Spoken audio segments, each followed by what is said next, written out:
Vamos dar início à aula da Escola Dominical, aula de número 82. Cumprimento aqueles também que nos assistem pela internet. Vamos dar início ao estudo e vamos fazer isso orando, rogando a Deus, fazendo uma oração. Santo Deus, glorificamos o Teu nome, exaltamos a Tua santidade nessa manhã. Nos colocamos diante da Tua presença com uma máxima reverência e dependência do Teu Espírito, com a proposta de compreendermos um pouco mais da Tua verdade, dos Teus ensinos.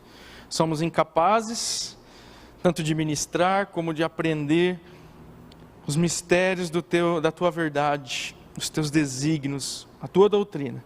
Então nos ajuda concedendo o auxílio do Espírito Santo. Rogamos, Senhor, nessa oportunidade, pelo pastor Danilo, agradecemos pelo seu procedimento cirúrgico ter sido bem sucedido. Pedimos que o Senhor o auxilie em sua recuperação, o auxilie nesse período delicado pós-cirúrgico e que ele possa sair dessa situação com mais saúde, com mais vigor e condição de ser ainda mais usado pelo Senhor no Teu reino. Que o Senhor nos conceda a graça também e que o Seu nome, Senhor Jesus, seja glorificado e exaltado. No Teu nome que nós oramos. Amém. Bom, nós vamos então partir para ministrar hoje a aula de número 82.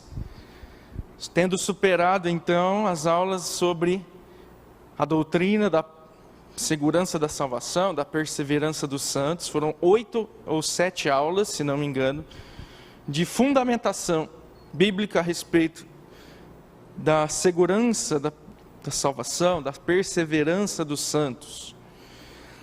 Hoje, e na próxima aula, nós vamos enfrentar e responder objeções que pessoas, teólogos fazem contra essa doutrina. Nós vamos enfrentar principalmente textos que aparentemente nos induzem a acreditar que o cristão perde a salvação. E nós vamos responder à luz da própria Bíblia e da hermenêutica, da exegese, que na verdade são textos que não afirmam isso, que não nos dão nenhuma razão para acreditarmos na perda da salvação, tá certo? Nós vamos fazer isso, nós vamos ter como base o livro, comentário bíblico de Martyn Lloyd-Jones, a carta aos Romanos. No volume 8, são 14 volumes esse comentário, no volume de número 8 ele gasta quase 100 páginas de argumentação e refutação desses textos. São mais de 80 textos bíblicos que são refutados nesse sentido, né? Nós não temos condições, evidentemente, de enfrentar um a um, teríamos que gastar muitas aulas. Nós vamos enfrentar os principais textos, as principais objeções. O intuito didático e dinâmico é dividir esses textos em 3 categorias. Temos textos que supostamente dizem que o crente perde a salvação. Nós vamos trabalhar esses textos hoje. E na semana que vem nós vamos abordar 2 outras categorias de versículos. Versículos que induzem o fato que a salvação não é garantida, ela não é certa. Ele não fala que perde, mas induz a acreditar que ela não é segura. E uma terceira categoria de textos, que nós temos muitos, sobre advertências aos cristãos, para manterem a santidade, para manterem a busca, a fidelidade. E muitos usam esses textos para falar que nós temos que ser fiéis até o fim, então, para garantir a salvação. Então hoje nós vamos ficar com esses textos, os textos que alguns usam para dizer sobre e defender a perda da salvação. Mas antes disso, Primeiro, gostaria de destacar uma citação do próprio Dr. Martyn Lloyd-Jones, um grande teólogo que admiramos muito. E aí, quando ele inicia essas refutações, essas respostas no livro dele, ele mostra claramente qual é o destinatário dessas argumentações dele. Para quem que ele estava escrevendo essas respostas? Ele diz assim: tais esclarecimentos, ou seja, o enfrentamento desses versículos, se preocupam com pessoas que sofrem com a perplexidade da falta de segurança da salvação e que realmente querem aprender. Ele mostra para quem que ele está escrevendo esses esclarecimentos. Pessoas que sofrem com essa dúvida, essa perplexidade da falta de segurança da salvação. Mas principalmente aqueles que estão dispostos a entender. Porque ele vai fazer uma ressalva. Por outro lado, não visa convencer pessoas que apenas querem defender uma posição, defender uma ideia filosófica sobre Deus. Significa dizer que para nós entendermos esses esclarecimentos, precisamos estar com o coração aberto. E não ouvindo esse tipo de esclarecimento, já disposto a refutar e defender uma posição que aprendemos desde o nosso berço, com tradição familiar.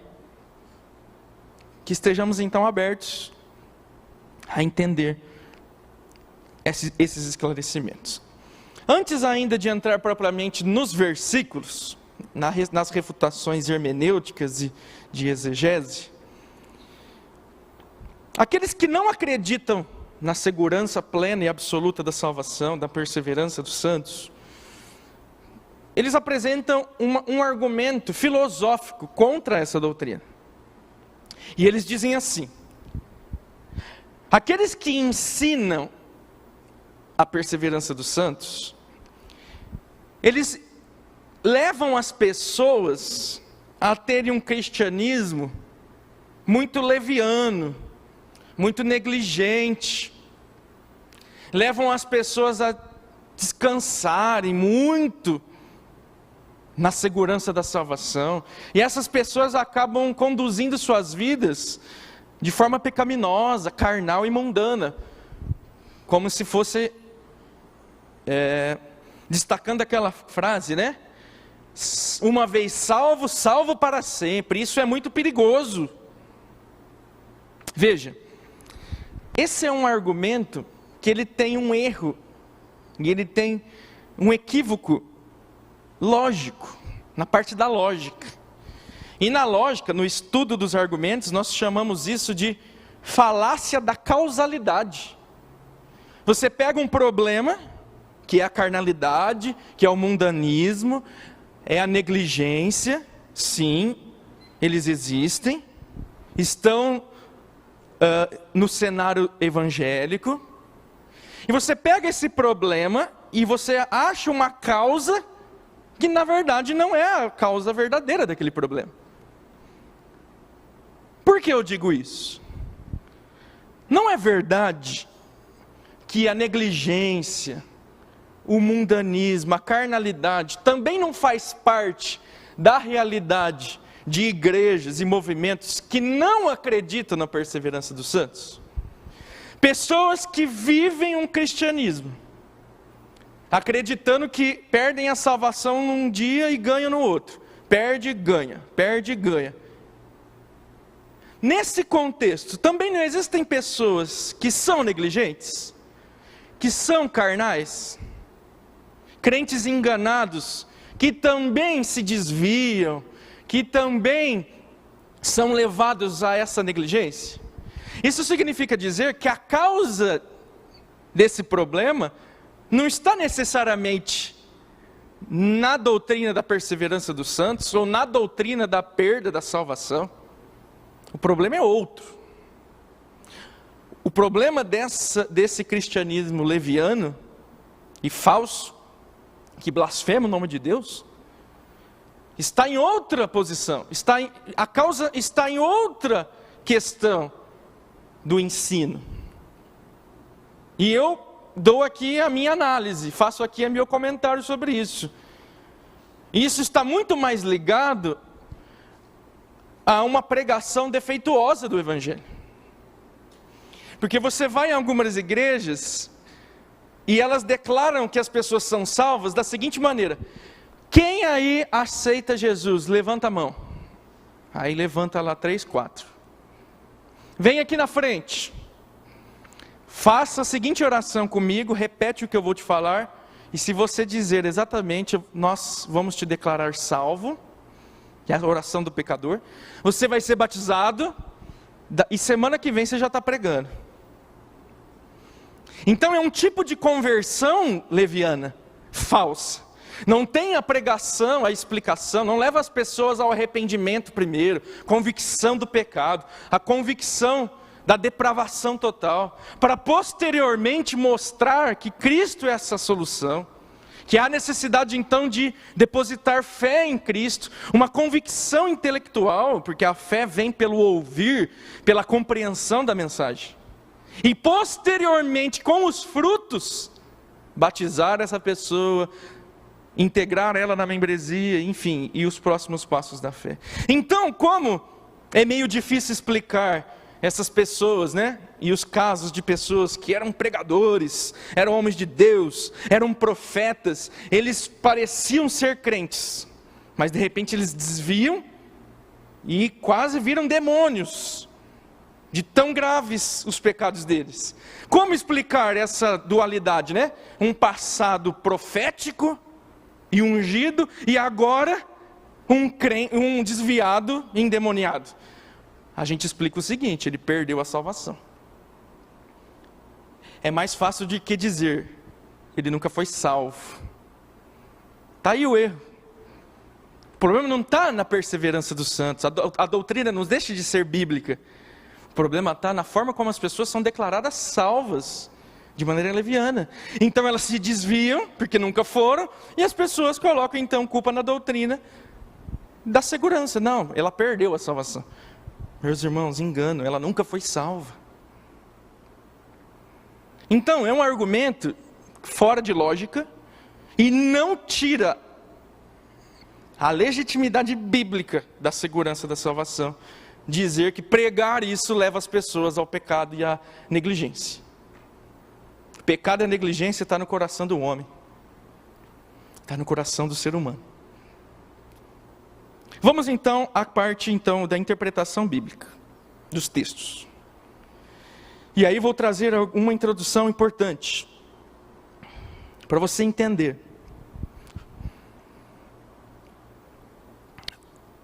Todos esses textos que nós vamos abrir hoje, semana que vem, eles são mal interpretados por questões de erro, de técnica, de interpretação. Por erro de leitura, até mesmo de interpretação gramatical. E isso nós podemos identificar estudando a hermenêutica, a exegese. A hermenêutica, que é o estudo da interpretação. Simplificando para você, são as técnicas que você consegue aplicar na própria língua portuguesa, na versão em português da Bíblia, que você consegue já entender a maior parte do sentido do texto. Então são técnicas que nós devemos usar para ler a Bíblia, que são necessárias para a compreensão e limitação do assunto. Do outro lado, nós temos técnicas de exegese, que dizem respeito ao estudo dos idiomas originais do Antigo Testamento e do Novo Testamento. Então esses dois ramos da teologia bíblica, né? A hermenêutica e a exegese, são muito importantes para evitar esses erros. E basicamente nós podemos dizer que todos esses enganos de interpretação equivocada decorrem de falta de técnica. Um problema muito grande, que talvez você enfrente também, seja até vítima, dentro da interpretação bíblica. Existe um fenômeno, um erro, um equívoco dentro da interpretação, que é chamado de biblicismo. Biblicismo. Que é o quê? Você lê o texto de maneira superficial, isolada, e aquela forma, aquela redação, aquele texto, levando em conta o sentido literal, e exclusivamente literal, te induz a uma interpretação errada. Vou dar um exemplo aqui que muita gente vai se identificar. A letra mata e o espírito vivifica. Se você lê esse texto de maneira literal, fora do contexto que está sendo dito, você vai interpretar o quê? Estudar muito a letra causa resultados ruins. E que, se a gente depender mais do Espírito e buscar mais a revelação, um negócio mais místico, nós vamos ter vida. Quando na verdade o texto fala, o contexto mostra que a letra é a lei de Moisés, é a obediência à lei, isso mata, não salva ninguém. Mas quando dependemos da ação graciosa do Espírito, recebemos vida. Então, se você ler e levar em conta a interpretação literal, biblicista, isolada, você vai entender o texto completamente diferente. Todas as coisas cooperam para o bem daqueles que amam a Deus. Todas as coisas. Todas as coisas que Paulo está falando são as coisas ruins que ele passou. Se você interpretar isoladamente, você vai achar que tudo resulta no benefício do cristão. E isso não é verdade. Só as coisas boas resultam nesse benefício. Está errado. Então, biblicismo, levar em conta a interpretação superficial e imediata da leitura da busca da interpretação literal. Do outro lado, também, um outro problema é a alegoria. Aí já é o contrário, você abandona o sentido literal do que o texto está querendo dizer e começa a tentar especular o que está por trás daquele versículo. É a famosa, buscar o sentido escondido espiritual no texto.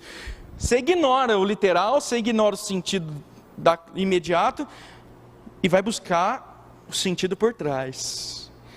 Aí entra aqueles grandes intérpretes, pessoas criativas, que interpretam e você fala assim, nossa, mas eu nunca vi essa interpretação no texto, eu já li um monte de vezes. Nunca viu porque não tinha mesmo, a pessoa que colocou. Interpretação alegórica. Por que elas são perigo? Primeiro, porque não leva em conta o contexto.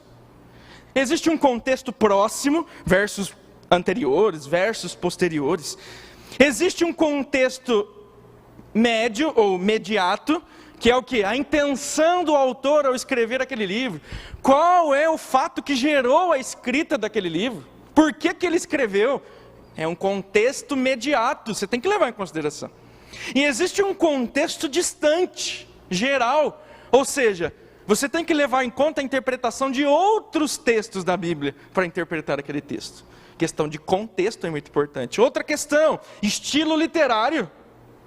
A Bíblia tem um monte de livros, ela é a união de vários livros, e cada um desses livros possui uma espécie, uma categoria literária. Nós temos poesia, canções, temos cartas, nós temos registros históricos. Cada um tem o seu estilo literário. Você tem que levar em consideração. Temos parábolas, temos diálogos. Outro problema que gera essas coisas, não buscar o intuito autoral. O autor, na hora que ele escreveu esse versículo, o autor, inspirado por Deus, na hora que ele escreveu, o que estava na cabeça dele? Ele visava responder a qual problemática? Ele estava se referindo ao quê? Intenção autoral. E um outro problema, não considerar o significado para os destinatários imediatos. Isso é muito claro na Bíblia, por exemplo, no Novo Testamento. É muito fácil identificar que cada livro do Novo Testamento, as cartas, os evangelhos, são destinados a uma categoria de pessoas. Então aquele aquele texto que foi escrito tem um significado para aquelas pessoas. E esse significado, para nós, hoje, tem que respeitar o significado para elas. Não é que na época era um significado para eles e para hoje é outro. Não pode ser assim. Existe um princípio teológico nesse texto que foi ensinado àquelas pessoas. E ele deve ser transmitido para nós da mesma forma. Lógico, adaptando alguns aspectos da nossa realidade, mas o sentido tem que ser o mesmo. É como ler Apocalipse. João escreveu a carta para encorajar irmãos que estavam sendo perseguidos pelo imperador romano. Então, imediatamente aquilo faz sentido na cabeça deles no contexto da perseguição de Nero. E é nesse contexto que então que nós tiramos as lições para nós da perseguição do anticristo. Tem um significado para eles e um significado para nós. É por isso que é meio difícil eles entenderem na época que ia ser implantado um chip como marca da besta. Isso não tinha sentido para eles. Você entende? Então são muitas técnicas necessárias para interpretarmos corretamente. E elas são abandonadas, elas são negligenciadas. Por isso, a interpretação é equivocada. Agora sim, propriamente, vamos para os textos. São nove passagens. Aquelas que são mais conhecidas, eu vou procurar apenas citar. Algumas eu vou abrir e ler. E as mais difíceis nós vamos ler juntos, tá bom? Porque infelizmente nós não temos tanto tempo. Eu vou reunir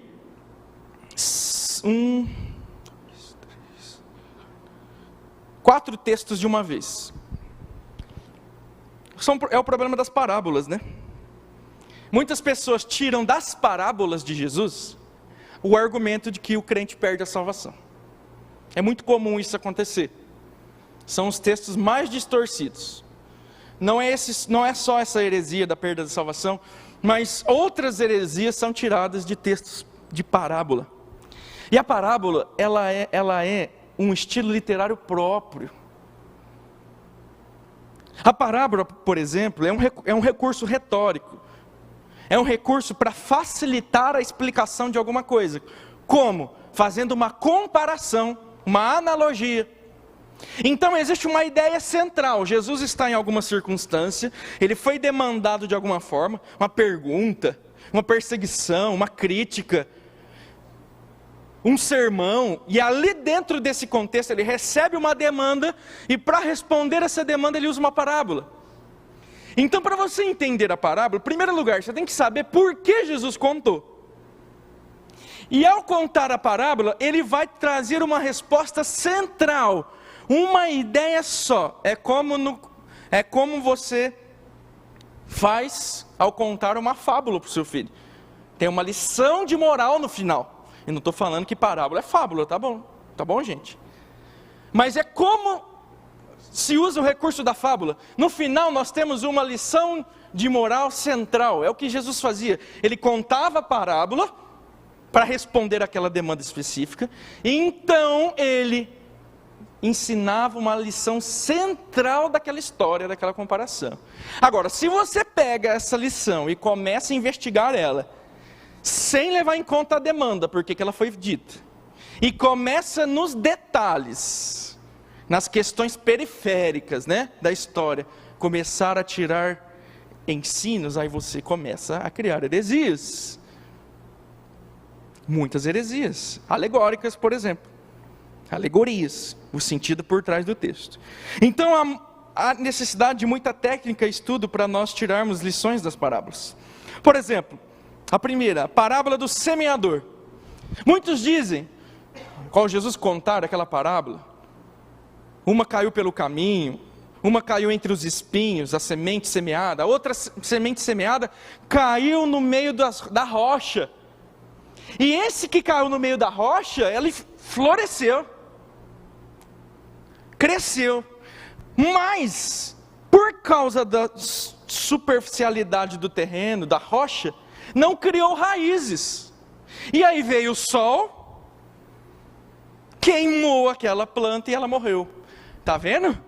É possível a gente crer, ser salvo e depois com o tempo a gente morrer, perder a salvação. Esse é um equívoco muito grande. Porque a parábola não está falando do processo de salvação, da vida cristã. A parábola do semeador, ela é uma parábola que Jesus contou no início de um de seus 5 grandes discursos em Mateus. Mateus registra 5 grandes pregações de Cristo. E nessas pregações, o destaque que o autor Mateus dá, são os ensinos de Jesus sobre o reino, a dinâmica do reino. E nesse caso, Jesus está contando uma parábola, introduzindo a sua mensagem, e ele vai explicar para aqueles ouvintes o seguinte, aquela multidão ouvindo ele: olha, tem vários tipos de pessoas que me ouvem, tem vários tipos de corações que recebem a semente da palavra. Tem aqueles que caem pelo caminho, são aqueles que não dão atenção, e logo vem Satanás e arrebata a palavra de Deus. Tem aqueles que caem entre os espinhos, solicitudes da vida, e são sufocados, e aquela semente não frutifica. O outro que cai na rocha, é aquele que até frutifica com alegria, com emocionalismo, mas depois de vir as circunstâncias, o sol, logo ela morre, ela murcha, ou seja, a palavra não frutifica, não gera fruto. Mas o solo, o coração, o ouvinte correto, é aquele que o solo está bem preparado. Jesus está falando da receptividade do que ele ia ensinar, não está falando de salvação. Não está falando de alguém que converteu e depois perdeu a salvação. Está falando esse versículo, a semente que caiu no solo rochoso, é aquele que recebeu a palavra, a mensagem com emocionalismo. E o emocionalismo varia, ele ora está em alta, ora você está em baixa, uma hora você está triste, uma hora que você está alegre. Então esse tipo de pessoa não dura muito tempo no reino de Deus. E na verdade ele nunca se converteu. Olha o verso 20 desse contexto, está em Mateus 13, 20, Jesus vai explicar a semente que cai no solo rochoso. O que foi semeado no solo rochoso, esse é o que ouve a palavra e a recebe logo com alegria, mas não tem raiz em si mesmo, sendo antes de pouca duração. Em chegando a angústia ou a perseguição por causa da palavra, logo se escandaliza, se perde. Não tem nada a ver com perda de salvação. Outra parábola do credor incompassivo. Nós temos, conhecimento dessa parábola, daquele homem que tinha uma dívida muito grande com o rei perdoou a dívida, e ao lidar com a dívida do companheiro dele, que era muito menor, ele não perdoou. O rei ficou sabendo, e fez então aquele servo pagar a dívida grande que ele tinha com o rei. Aí eles falam assim, tá vendo? Se você não perdoar as pessoas, você vai perder o perdão que Deus te deu. Logo, você vai perder a salvação. É outro erro. Por que Jesus contou essa parábola? Porque Pedro chegou para ele a respeito do perdão e disse assim: Senhor, é correta a tradição judaica de que eu tenho que perdoar as pessoas só até 7 vezes? Pedro tinha uma pergunta legítima, é uma tradição judaica de que devemos perdoar pessoas só até 7 vezes, depois não precisa mais. O que Jesus responde? Não, digo que você tem que perdoar 70 vezes 7, ou seja, Jesus está usando uma figura de linguagem para falar da infinitude do dever de perdão. Você tem que perdoar de maneira ilimitada. Você não tem que ter limites no perdão. E aí então ele vai e conta a parábola do credor incompassivo. E o que Jesus então quis dizer ao contar essa parábola? Olha, Se você agir com intolerância em relação ao pecado do seu irmão, Deus vai agir com intolerância em relação ao seu pecado.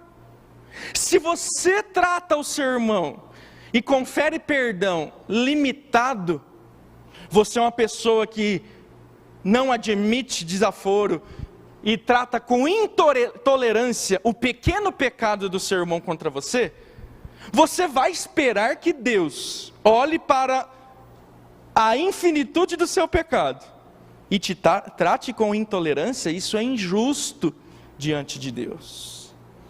Significa dizer que essa pessoa não chega a receber o perdão de Deus, ou mostrando que ela não tem facilidade de perdão, ela nunca foi salva. Mas o texto não está falando de perda de salvação. Está falando da intolerância em relação ao pecado. É muito claro isso. O contexto anterior, a demanda anterior mostra. Jesus está falando da intolerância, do perdão.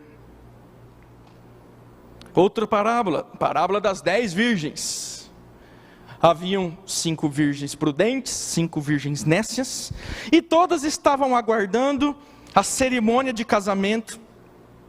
Como damas de honra que eram, elas estavam aguardando a chegada do noivo, que acontecia de maneira repentina, à noite. E elas deviam estar preparadas para que quando esse noivo chegasse, elas entrassem com ele, e então tivessem direito a desfrutar da festa. Uma festa de 7 dias. Quando que Jesus... Outros detalhes. Jesus então conta que essas 5 virgens nécias não estavam preparadas, ou seja, no caso, elas não estavam com azeite na lâmpada suficiente para aguardar a demora do noivo. As prudentes, apesar também de ter cochilado, apesar também de ter dado sentido à demora, elas tinham uma diferença, elas tinham azeite suficiente para esperar a demora. As imprudentes, na hora que perceberam que não tinham azeite suficiente, pediram para as prudentes, mas não podiam receber. Não dava como transferir. Jesus mostra então que aquelas nécias acabaram não entrando na festa, pela falta de preparo. Quando que Jesus contou essa parábola? Depois do sermão escatológico de Mateus 24. Jesus vai falar sobre os sinais da sua vinda. E Jesus vai mostrar também na parábola da figueira a demora, a sensação de demora que nós sentiríamos. E ele vai contar a parábola das virgens nécias e prudentes, exatamente para mostrar que nós, ao aguardarmos a volta de Cristo, e ao sentirmos os efeitos da demora, precisamos estar preparados. Os verdadeiros cristãos estão preparados para suportar até o fim os efeitos da demora da volta de Cristo. Mas a demora de Cristo, por outro lado, revela quem não estava preparado e quem na verdade nunca fez parte do seu povo. Por causa da demora, você vê pessoas desviando. Por causa dos efeitos da demora aparente da volta, você vê pessoas abandonando a fé. Revelam que nunca foram crentes. Agora, alguém aqui está dizendo que elas perderam a salvação? Elas só estavam juntas, como o joio está junto do trigo na igreja. E a demora revela que elas nunca foram preparadas, que elas nunca foram salvas. Não há nenhuma designação de perda de salvação. Ah, mas faltou azeite na botija, o azeite do Espírito Santo. Elementos secundários da parábola que não permite que eu interprete assim. A ideia central é essa que eu te falei. A demora revela quem está preparado, quem não está preparado, quem é de Deus e quem nunca foi de Deus. Essa é a ideia central. Nos trazer alerta, nos trazer temor para estarmos preparados. A parábola da videira, João 15, 1-6. Eu sou a videira verdadeira, vós sois os ramos. Esse texto fala, e esse eu vou citar para vocês, exatamente os termos para possamos distinguir das demais parábolas, comparações com figueira. João 15, 1-6. Eu sou a videira verdadeira e meu pai é o agricultor. Todo ramo que, estando em mim, não der fruto, ele o corta. E todo que dá fruto, ele limpa, para que produza mais fruto ainda. Vós estáis sendo limpos pela palavra que vos tenho falado. Permanecei em mim e eu permanecerei em vós. Como não pode o ramo produzir fruto de si mesmo, se não permanecer na videira, assim nem vós podeis dar, se não permaneceres em mim. Está vendo? O verso 2 diz que aquele que permanecer em mim não der fruto, ele corta. É lançado no fogo, no inferno. Perde a salvação. Veja, vamos aplicar técnicas novamente. Esse texto do capítulo 15 de João, ele é uma sequência posterior a algumas notícias muito ruins que Cristo deu para os discípulos. No capítulo 13 e 14, principalmente no 13, Jesus vai falar sobre o traidor, Judas, e ele vai falar para Pedro que Pedro haveria de negá-lo 3 vezes, por causa da pressão. No capítulo 14, você conhece bem João 14, né? Não se turbe o vosso coração, credes em Deus. Ou seja, Jesus começa a consolá-los. Calma, essas coisas vão de acontecer, mas eu enviarei o Consolador para ajudar vocês. Aí lá no 15, ele vai explicar por que isso acontece. Ele vai explicar que, embora, por meio dessa comparação com a videira, embora tenha muitas pessoas que aparentemente pertencem a Cristo, como Judas, elas não produzem fruto, elas não pertencem a essa videira, como Judas, que haveria de trair. Então, como alguém que não pertence à videira, ele foi cortado, ele se suicidou, ele teve um fim trágico. Só que, junto com Judas tem Pedro, e Pedro também falhou, negando a Cristo. Só que Pedro era alguém que pertencia a Cristo, era alguém que haveria de produzir frutos. Então, Jesus explica por que ele também sofreria aquela angústia de negar Jesus. Porque, ao contrário dos que não produzem frutos são cortados, não pertencem a Deus, os que pertencem a Deus, Deus também promove limpeza, aprimoramento, santificação. Por quê? Se ele já está produzindo fruto, Deus o limpa ainda mais, apoda, cuida, para que produza mais frutos. Jesus está explicando que o sofrimento que eles haveriam de passar, não revelava que eles não eram dele, como Judas. Judas foi cortado, mas os sofrimentos que eles haveriam de passar, que seriam duros, era um processo do próprio Deus limpando eles, para eles produzirem mais fruto. Não está falando de perda de salvação também. Não podemos interpretar que foi cortado e lançado no inferno.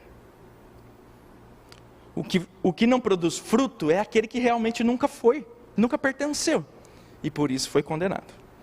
Então essas foram as parábolas gerais. E eu fiz a título até de exemplificação, para que a gente possa aprender a pensar de maneira correta na hermenêutica, na exegese do texto. E a exemplo disso, você pode aplicar essas técnicas nas demais parábolas que induzem esse pensamento de perda de salvação. Agora vamos partir para outros textos do Novo Testamento, que também causam muita dúvida. Abra comigo em Gálatas 5:4. Esse aqui muita gente vai se identificar. Gálatas 5:4.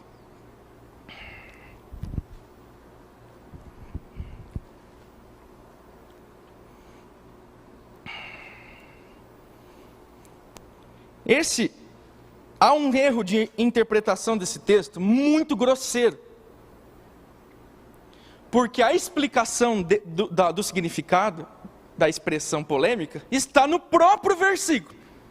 Então existe uma preguiça de interpretação tão grande, que até o que está escrito no próprio versículo não foi considerado para fazer a interpretação.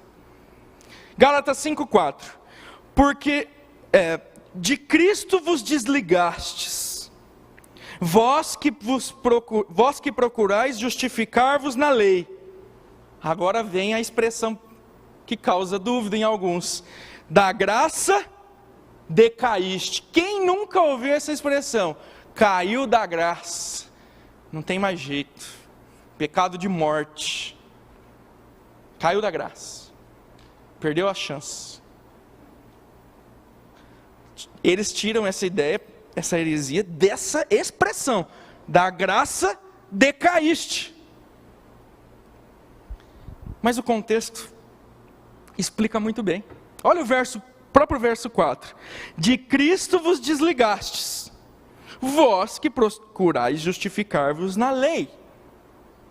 A carta de Paulo aos Gálatas foi escrita porque aqueles cristãos estavam com a vontade de voltar para o judaísmo. E não só vontade, mas já estavam se alimentando disso, pelo ensino de falsos profetas. Isso tem muito nas cartas do Novo Testamento. A tentativa de juntar o cristianismo, juntar o evangelho com as ideias judaizantes. É mais ou menos assim: temos que crer em Cristo em certa medida, mas também temos que continuar obedecendo à lei. Paulo vai escrever essa carta refutando isso. Não! Vocês não podem voltar a esses raciocínios, a essas ideias de obediência da lei para a salvação. Olha o que diz o verso 7. Vós corrieis bem. Quem vos impediu de continuar a desobedecer a verdade? Paulo argumenta nessa carta que eles começaram da maneira correta. Justificação somente pela fé em Jesus Cristo. Eles começaram bem. Vocês estavam correndo bem a maratona.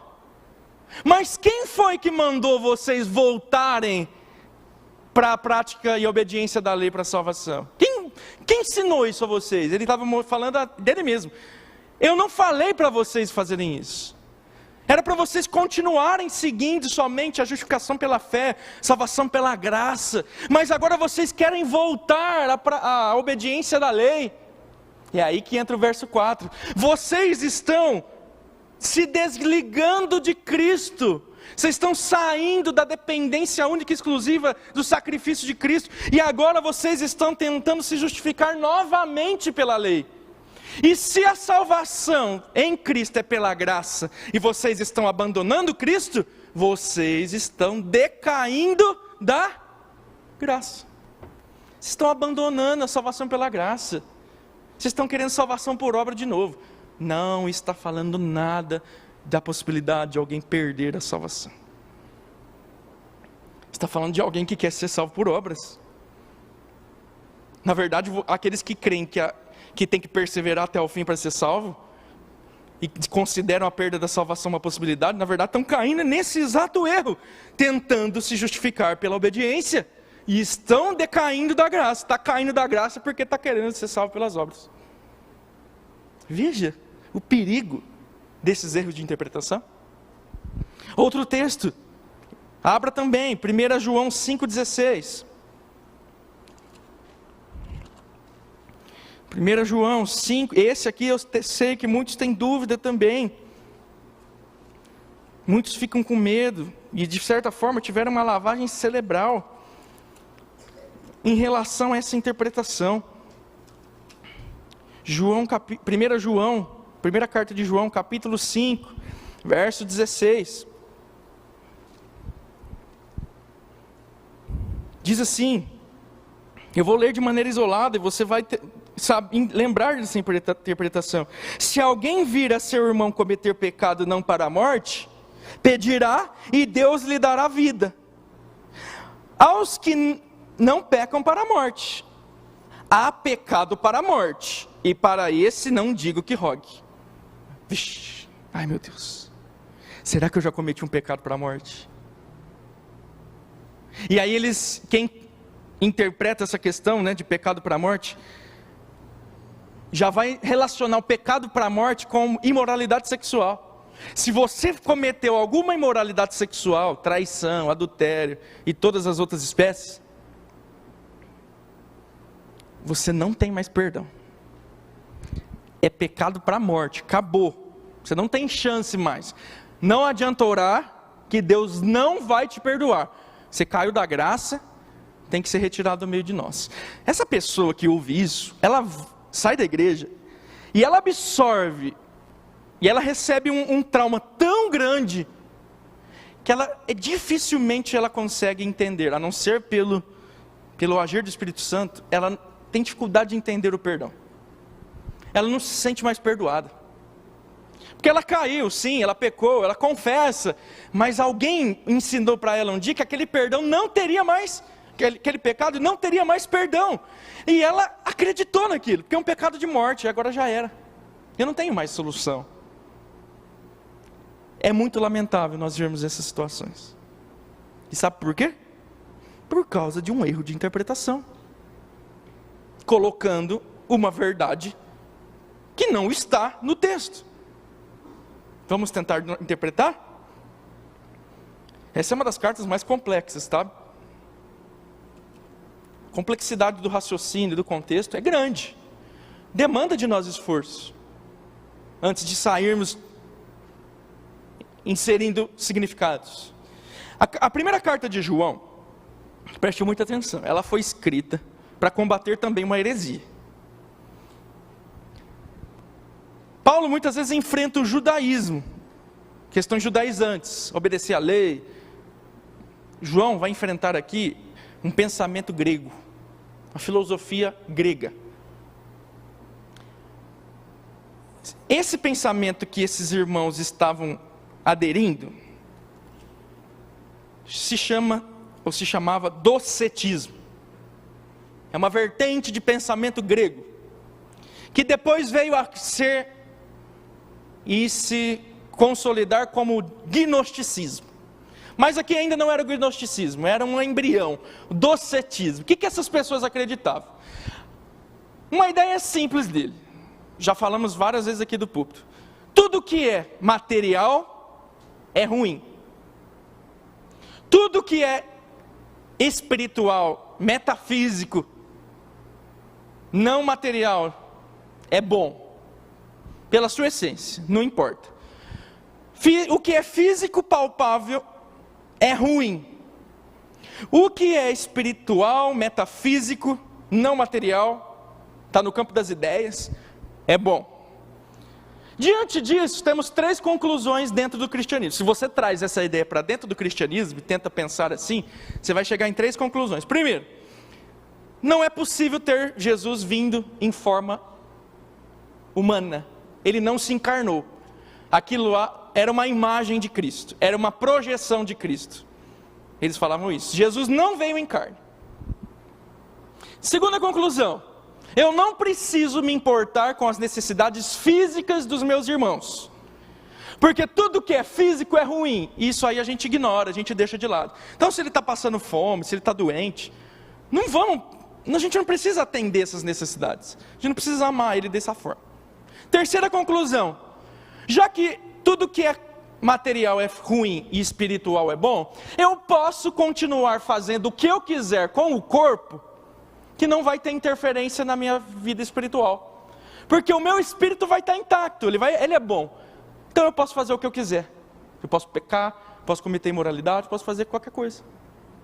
3 conclusões muito problemáticas. João vai escrever essa carta atacando tanto o docetismo, como essas 3 conclusões. Ele vai falar da encarnação de Cristo, ele vai defender o dever de amarmos ao próximo, de maneira prática, e também o dever de nos santificarmos e nos abstermos da prática do pecado. Você vai ver isso muito na carta. João vai argumentando, e na altura do capítulo 5, ele vai falar, a partir do verso 1, ele vai argumentar que a nossa aceitação da parte de Deus, ela decorre exatamente do fato de a gente crer em Cristo. Nós só somos aceitos por Cristo se nós se nós entendermos que Cristo, segundo o testemunho de Deus Pai, Ele veio em carne, Ele morreu. Nós só somos aceitos diante de Deus se crermos nisso. E também se nós obedecermos, amando uns aos outros. Então, não tem como ser aceito diante de Deus tendo essas 3 ideias. Não tem como ser aceito diante de Deus não acreditando que Cristo vem em carne, não amando o próximo, e não sendo santo. Aí no capítulo, no verso 13, ele vai argumentar que diante da nossa aceitação, por sermos aceitos diante de Deus, por termos essas crenças, Deus ouve as nossas orações. Tanto é que tem um título sugestivo aqui em cima do verso 3, dizendo o poder da intercessão. O contexto desse versículo fala de oração. Nós podemos, sendo aceitos diante de Deus pela nossa fé em Cristo, Deus ouve as nossas orações. E diante disso, nós podemos orar pelos nossos irmãos. Nós podemos orar para que Deus supra as necessidades deles. Olha aí, se relacionando todos os assuntos num texto só. Só que ele vai fazer um contraponto. Nós oramos pelos pecados dos nossos irmãos, aqueles que cometem pecados não para a morte, pecados que aos olhos de Deus têm perdão. E do outro lado, eu não aconselho vocês a orarem pelas necessidades e a pecados de outros, porque os pecados desses são para a morte. E quais são esses pecados para a vida, pecados para a morte? João vai argumentar durante toda a carta que pecado para a morte é você não aceitar que Jesus Cristo veio em carne. É você não aceitar o testemunho de Deus Pai a respeito de Deus Filho. Você está negando a divindade e a humanidade de Cristo. Então, se você nega Cristo, não há solução para você. Se você não aceita a natureza divina e humana de Cristo corretamente, não há como haver salvação para você. Esse é o pecado para a morte. É o que alguns dos irmãos estavam fazendo. Eles não aceitavam Cristo como encarnado. Então não havia como ter evangelho. Se Cristo não veio encarnado, o sacrifício dele não é suficiente, não é aceito por Deus. Então não há como ser salvo. Se você não crê que Cristo veio encarnado, não tem solução para você. Não é porque você cometeu o pecado XYZ. Então, os outros pecados, relacionados então à conduta humana, eles têm solução. Nós podemos orar, nós recebemos a vida, o poder de Deus, ou o perdão de Deus, como diz o texto. Nós vamos receber a resposta. Mas o fato de negarmos Cristo aos olhos de Deus Pai, isso não tem solução para nós. Não há como Deus conceder perdão para alguém que não crê em Cristo.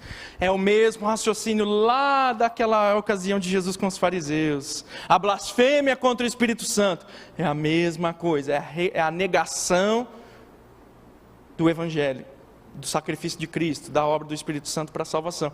Se você nega a oferta de salvação de Deus para você, não tem solução para você. Mas qualquer outro tipo de pecado, por mais grave que seja, tem perdão. Afinal de contas, Cristo não perdoou uma prostituta que estava prestes a ser apedrejada? É claro que sim, há perdão. Somente para aquele que não aceita Cristo, o nega, ou recusa depositar fé nele. Nós vamos para o último texto dessa aula. O mais importante, infelizmente, vou ter que deixar para a semana que vem. O tempo não foi suficiente. Mas temos aqui, nessa categoria de textos, que supostamente afirmam a perda da salvação, temos também as passagens de Apocalipse, as cartas direcionadas às igrejas, né? Temos muitas ocasiões, tem 2 versos, 2 expressões muito usadas para defender a perda da salvação.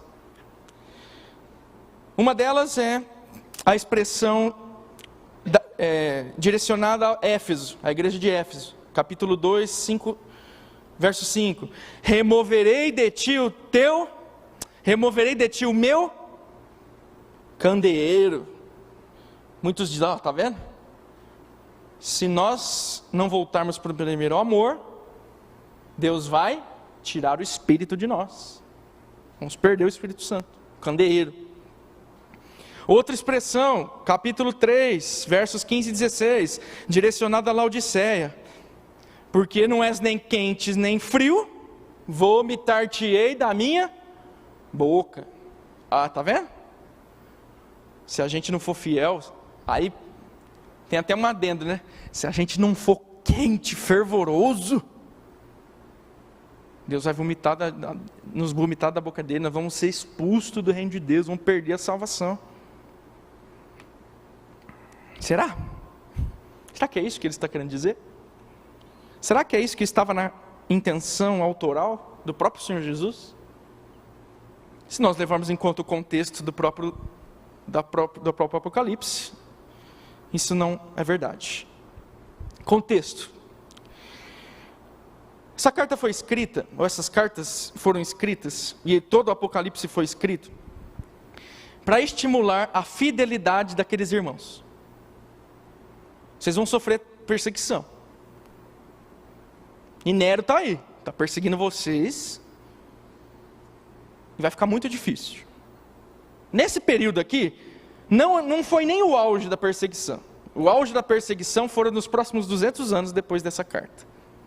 Então ele já estava preparando.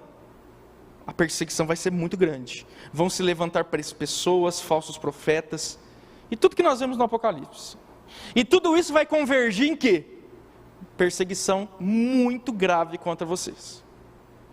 Então, essa carta é escrita para mostrar que aquelas testemunhas fiéis que suportarem e forem fiéis, não negando Jesus, o final da história delas é bom. Elas foram encontradas no céu, elas foram encontradas com Cristo, Cristo as resgatou, Cristo venceu aqueles inimigos. Então, a carta toda é escrita para mostrar que o final da história daquele que é uma testemunha fiel, vale a pena. E o final dos perseguidores é ruim, é um estímulo. Central, a mensagem central de Apocalipse é essa.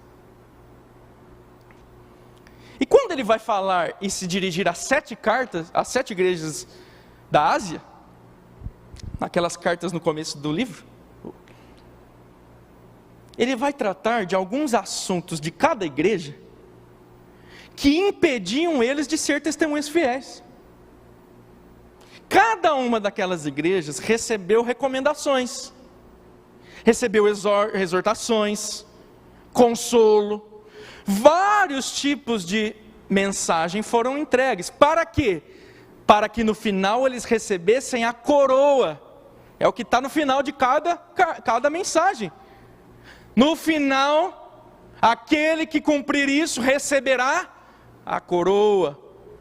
E vários tipos de benefícios. Então aquelas cartas foram enviadas para mostrar o que eles precisavam fazer para permanecerem como testemunhas fiéis, ou abandonarem práticas e erros, ou aprimorarem aquilo que estava certo. E então, nessas cartas, Jesus acrescenta advertências. Olha, vocês de Éfeso, se vocês não voltarem ao primeiro amor, vai acontecer com vocês a mesma coisa que aconteceu com o rio que passava pela cidade de vocês. Aquele rio foi removido. Aquela cidade foi tirada de perto do rio, porque ele estava transbordando. E isso aconteceu historicamente. Então Jesus usa uma comparação dizendo: eu vou tirar de vocês o candeeiro, eu vou remover de vocês o candeeiro. Ou seja, o candeeiro, que nos capítulos anteriores representa o auxílio de Cristo, a presença de Cristo benéfica auxiliando eles. Jesus então envia uma mensagem para eles: se vocês não voltarem ao primeiro amor, o que vai acabar acontecendo, vocês se afastando de mim, é vocês perdendo o meu auxílio, os meus recursos, para vocês passarem pela tribulação. O que vai acontecer? A igreja de vocês, institucionalmente falando, local, vai fechar. Vocês não vão aguentar. E não é que isso aconteceu mesmo? Ela fechou. Mas é um recado, é uma advertência enviada a uma instituição local. E não está falando de salvação de indivíduos. Está falando daquela comunidade. Se vocês não voltarem ao primeiro amor, vocês ficarão sem recursos para passar por essas tribulações. Vocês não vão aguentar. Vai ser removido de vocês. E o candeeiro, que representava isso, vai ser removido. Não está falando de Espírito Santo, não está falando de salvação, de garantia de nada. Está falando do contexto da perseguição e do auxílio de Cristo, para dar a eles a coroa, a vitória. O outro é Laodiceia, né? E ali fala, vomitar-te-ei da minha boca. A ideia é a mesma. É a mesma. As águas que eles usavam em Laodiceia para beber, por algum motivo elas eram mornas. Eram águas com uma temperatura desagradável para a ingestão. Você já tomou água destilada? Uma água ali, numa certa temperatura, não tão alta, mas uma temperatura mediana, uma água destilada. Como é ruim, causa náusea tomar esse tipo de água. E eles tinham esse problema na cidade, uma água morna. Jesus pega esse fato da cidade e compara a atitude deles em relação à perseguição. Jesus diz a eles, revela que eles eram mornos, eles não se posicionavam diante da perseguição. Eles não se posicionavam, eles não assumiam uma postura firme na doutrina, na fidelidade, mas também não desviava, sabe? Também não eram nicolaítas, pessoas que vendiam sua fé por amor em prol do benefício terreno. Eles não eram nenhum nem outro. Jesus chega para eles e fala: vocês vão ter que tomar uma atitude, vocês têm que ser quentes, vocês têm que ter uma postura firme diante de tudo isso. Se isso não acontecer, se vocês não tomarem uma atitude firme, vai acontecer a mesma coisa. A expressão vomitar-te-ei da minha boca é deixar de receber o sustento de Deus para suportar a tribulação, a perseguição, tudo aquilo que haveria de acontecer. Mas tudo isso tendo como ideia uma comunidade local, institucionalizada, uma igreja local. E não está falando de um povo, de indivíduos. Essa é a intenção autoral. Se essa é a intenção autoral, nós não podemos aplicar a indivíduos para falar que eles perdem salvação se não forem fervorosos. Que Deus possa nos conceder graça para entendermos essas técnicas, não burocratizando a espiritualidade, não estou falando disso, mas técnicas que são necessárias para extrairmos o conhecimento verdadeiro. E eu deixo aqui uma advertência: quando nós interpretamos de maneira errada os textos, não é que só que a gente aprende coisa errada e come lixo. Já é ruim isso, né? Se você interpreta de maneira errada, você está acabando por se alimentar de lixo, algo tóxico, que faz mal. Isso já é algo ruim. Mas quando nós interpretamos errado, nós também estamos deixando de entender uma lição importante. Ou seja, estamos também deixando de nos alimentar de um nutriente que nos dá saúde, vida. Então existe uma via de mão dupla, um duplo efeito ruim de interpretar a Bíblia errado. Você se intoxica, absorve essas mentiras e isso te atrapalha no cristianismo. Você não desfruta de um bom cristianismo, acreditando que vai perder a salvação. E da mesma forma você deixa de aprender coisas que são muito importantes. Todos esses textos que eu ensinei, que nós fizemos a interpretação, veja como o sentido verdadeiro é importante, que nós deixamos de aprender. É muito sério, irmãos, é muito grave. Semana que vem, nós vamos então continuar falando de Hebreus 6 e Hebreus 10, 2 textos também bem complexos e bem importantes. E vamos entrar nas outras 2 categorias de textos, certo? Vamos orar e já estamos encerrados. Senhor Deus, graças te damos pela tua graça, seu amor, sua benevolência. Te louvamos pelo Senhor não nos tratar à medida dos nossos erros, não nos tratar e retribuir a punição pela culpa que nós temos, E dentre tantos pecados que nós temos essa tendência de distorcer os textos bíblicos para adaptar doutrinas e heresias aos nossos gostos. Fazemos isso, Senhor, de maneira pecaminosa. Negligenciamos o estudo, negligenciamos o trabalho para a interpretação correta, negligenciamos o tempo devocional, negligenciamos a busca pelo Espírito Santo para compreendermos as doutrinas. E no final das contas, Senhor, heresias e mais heresias são difundidas, prejudicando o teu povo. Nós pedimos perdão por todas as vezes que fizemos isso. Nos livra disso, Senhor, a partir de agora, a partir do estudo, a partir do momento que o Senhor abre o nosso entendimento e nos dê capacidade, nos dê condição, nos enche do teu Espírito, para que cada vez mais deixemos de comer o lixo da heresia e sejamos edificados poderosamente pelas verdades genuínas de cada um desses textos bíblicos. Abençoa o nosso domingo, um dia que nós dedicamos ao Senhor e consagramos a Ti o nosso tempo, para a glória e louvor do nome de Jesus. Amém.